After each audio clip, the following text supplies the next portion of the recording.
Salut à tous, bienvenue dans cette nouvelle vidéo, j'espère que vous allez bien. Aujourd'hui vidéo FAQ, ça fait très longtemps que je devais la faire, mais j'avais pas le temps, ou disons que j'avais pas pris le temps plutôt de tourner cette vidéo, mais maintenant voilà, c'est décidé, je vais faire la petite FAQ. Vous m'aviez posé beaucoup de questions en story sur Instagram, j'ai toutes marquées là, en tout cas les plus importantes, les plus intéressantes, les plus pertinentes, donc je vais y répondre dans cette vidéo. On va pas trop parler, on va commencer tout de suite avec la première question. Let's go. Alors, vous savez, je suis joueur et du coup éducateur. Et la première question, c'est veux-tu être éducateur toute ta vie? Éducateur sportif.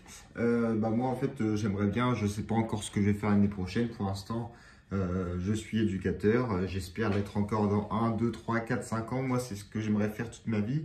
Mais après, éducateur sportif ou alors travailler que dans le foot, je sais pas encore si je veux passer les diplômes dans le foot ou si je veux rester juste éducateur sportif et travailler sur différents sports, donc tous les sports collectifs et même des sports individuels. Je ne sais pas encore, mais moi, perso, je veux être éducateur sportif toute ma vie. Depuis tout petit, de toute façon, je travaille dans le sport. Donc voilà, je suis diplômé, je passe un autre diplôme cette année. Et mon objectif, du coup, c'est de rester dans cette branche. Ensuite, question suivante qui se relie avec la question d'avant, justement. Qu'est-ce que tu fais en dehors de YouTube? Alors, en dehors de YouTube, justement, donc, je vous ai dit, je suis éducateur. Et justement, cette année, je passe un BPGEPS sport collectif mention foot. Donc j'ai déjà un BPGEPS APT, donc activité physique pour tous, pour ceux qui le savent. Et là, je passe un autre BP Sport Co. Donc c'est tous les sports co. Foot, hand, basket, volley, rugby. C'est les 5 sports co qu'on fait durant cette année de formation. Et voilà, moi je m'occupe des U8, U9. Je fais les séances féminines, je fais U13 et voilà, je m'occupe des U13 en match le week-end. Ensuite, question suivante, le ballon d'or pour toi, ça devait être qui? Donc je pense qu'il y en a qui vont être d'accord avec moi, il y en a qui vont pas l'être. Le ballon d'or pour moi, ça aurait dû être Benzema ou Lewandowski, un des deux. Lewandowski, je pense que c'était en 2020 qu'il aurait dû avoir le ballon d'or. Malheureusement, avec le Covid, France Football a décidé de ne pas désigner de ballon d'or, chose que je ne comprends toujours pas. Je pense que Lewandowski l'aurait gagné et l'aurait mérité en 2020. Par contre, 2021, je ne sais pas si ça joue entre les deux, ça se tape entre les deux. Et même Messi, parce que je trouve que Messi, en vrai, c'est pas un scandale. Il y en a plein qui disent que c'est un scandale que Messi ait gagné le ballon d'or, mais en soi, il a gagné la Liga, il termine meilleur buteur de Liga, meilleur buteur, meilleur joueur, il gagne la Copa América, meilleur passeur. Donc en vrai, c'est pas un scandale. Et l'année prochaine, si Benzema continue sur sa lancée, là, sur sa dynamique actuelle, c'est sûr qu'il gagne le prochain ballon d'or.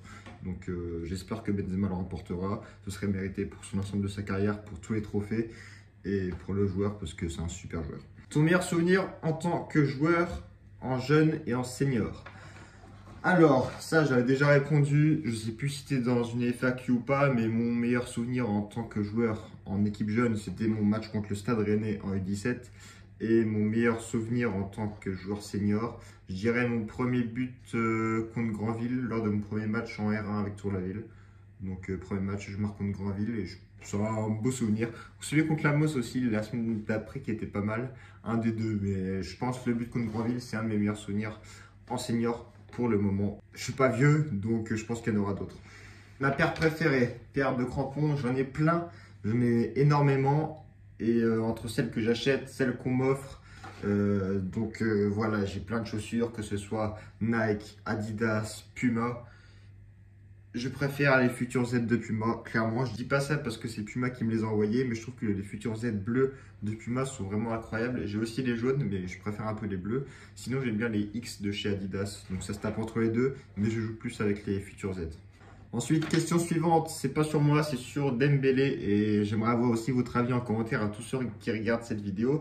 Que penses-tu du cas Dembélé? Vous savez, Dembélé va sûrement partir du Barça parce que c'est compliqué avec ses agents, etc. pour prolonger. Du coup, il a été le match d'hier, au moment où je vous parle, le Barça a joué hier contre Bilbao, il n'était même pas dans le groupe. Donc le Barça, ils ont dit clairement, Dembélé, on veut le vendre, il faut qu'il parte immédiatement. Moi, je pense que ils doivent le garder, sachant qu'il a un contrat. Un contrat, ça se respecte. Il est sous contrat jusqu'à la fin de saison, donc pendant encore 6 mois. Un contrat, ça se respecte. Donc pour moi, il doit jouer, peu importe ce qu'il dit. Il n'a jamais craché sur le club, il n'a jamais rien dit. On n'entend jamais sur les réseaux ni rien. Et sachant qu'Ansu Fati s'est encore blessé, ils n'ont pas d'ailier, ils ont récupéré Ferran Torres. Ils vont jouer que l'Europa League avec Ferran Torres en ailier, c'est tout. Depay, il est pas bon. Devant, Braithwaite, c'est pas bon. Dembélé, s'ils en veulent pas, plus Ansu Fati qui est pas là, ça va être très compliqué. Donc ça va être de voir. Perso, je garderai Dembélé jusqu'à la fin de saison. Supporter du Barça et fan de Benzema, c'est possible. Bah oui, c'est possible malheureusement. Enfin malheureusement je sais pas, mais je pense que je suis un des seuls à être fan de Karim Benzema et être un fan du Barça. Je suis fan du Barça, vous savez, depuis que je suis tout petit. Et Benzema, ça fait très longtemps aussi que je suis fan de lui. Mais il m'impressionne vraiment de plus en plus. Mais avant d'être barcelonais, avant d'être supporter barcelonais, je suis français. Benzema, c'est un français. J'ai toujours soutenu, même quand Deschamps, justement, ne voulait pas le prendre avec Noël Le Graët en équipe de France. Et au final, je me demande encore comment on a pu se passer d'un joueur comme ça pendant 6 ans. Quand il est revenu en équipe de France, c'était clairement une autre équipe de France, bien meilleure dans le jeu, à part ce qui s'est passé à l'Euro. Mais en vrai, Benzema, c'était le meilleur joueur de l'Euro avec ses 4 buts. Et Ligue des Nations, sans Benzema, je suis pas sûr qu'on la gagne. Bref, du coup, oui, c'est possible d'être supporter du Barça et de Benzema. Après, quand il y a un Classico Barça-Real, comme c'était il y a 6 mois, je crois, il y a eu le Classico Barça-Real, et Benzema avait marqué une matchère. Pas une matchère, une matchère. J'étais un peu triste. Voilà, je préfère que le Barça gagne, mais malheureusement c'est comme ça. Mais sinon, je suis pas fan du Real, pas du tout. Mais j'aime vraiment pas le Real. Mais j'adore Benzema. Donc des fois, je regarde les matchs du Real juste pour Benzema, voir comment il joue, ses déplacements. C'est un joueur qui est super intelligent. Et il a créé aussi sa chaîne YouTube. Je vous invite à aller la voir si vous ne le savez pas, si vous n'étiez pas au courant. Avec Karim Benzema, il a créé sa chaîne YouTube. Il vous explique comment il s'entraîne, etc. Ses séances d'entraînement, ses séances de récupération. Voilà quoi. Ensuite, tes objectifs sur YouTube en 2022. Alors, mes objectifs sur YouTube, je ne sais pas du tout. Déjà, mes objectifs en 2021, c'était d'avoir 10 000 abonnés, chose que j'ai pas réussi, mais en vrai, je suis pas loin. Donc, c'est un objectif qui n'est pas réussi, mais c'est pas une cata parce qu'il m'en manque 150, je crois 180, quelque chose comme ça. Donc, je sais que dans 2-3 vidéos, je les aurai, peut-être même avant, peut-être juste après.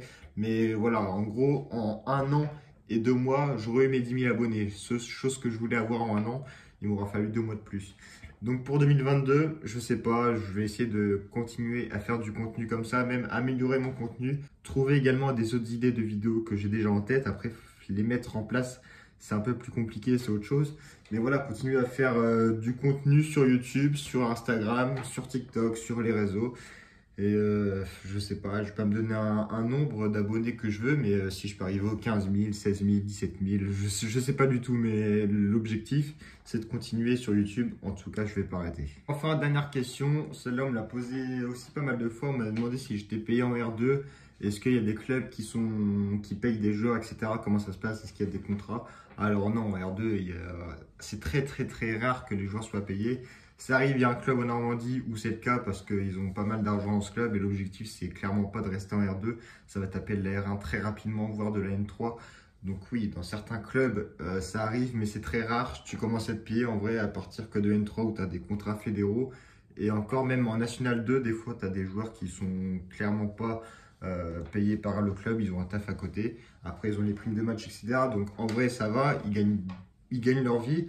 Mais R2, R1, non. La plupart des clubs, il n'y a pas forcément de contrat. Moi, ça va, j'ai un contrat, je travaille avec le club, mais c'est un contrat d'apprentissage. Mais c'est pas un contrat fédéral, quoi. Donc voilà. Voilà, j'ai répondu à la plupart des questions, j'en avais plus, mais peut-être que je ferai un épisode 2 bientôt, parce que sinon ça va être trop long et il y a des questions qui étaient moins pertinentes que celle-là. J'espère que vous avez aimé cette petite vidéo, tranquille, petite FAQ, ça faisait longtemps que je devais la faire, je l'ai faite. N'hésitez pas à me dire en commentaire, à me poser d'autres questions pour un épisode 2, si vous voulez que je parle d'un sujet spécial, un sujet, je sais pas, sur le foot amateur, bref, tout ce que vous voulez, dites-moi tout en commentaire. Moi, je vous souhaite une très bonne journée, une très bonne soirée. Pensez à vous abonner pour arriver enfin aux 10 000. Je vous dis à la prochaine. Ciao!